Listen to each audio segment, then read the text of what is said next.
ఒక నాయకుడి కక్కుర్తి నియోజకవర్గం మొత్తం మీద జనసేనను డిఫెన్స్ లో పడేసిందా?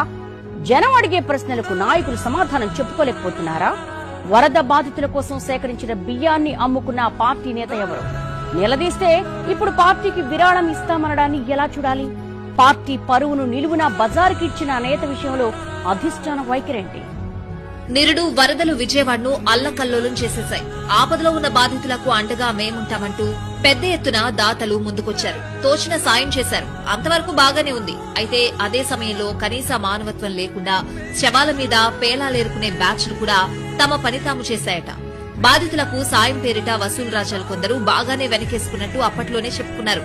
కానీ తాజాగా అలాంటి భాగోతం ఒకటి బయటపడి సొంత పార్టీ నాయకులే నిలదీసేసరికి తూచ్ నాకేం సంబంధం లేదు, కావాలంటే ఇప్పుడు ఆ డబ్బును పార్టీ ఫండ్ కిచ్చేస్తానంటూ సన్నాయి నొక్కులు నొక్కుతున్నాడట.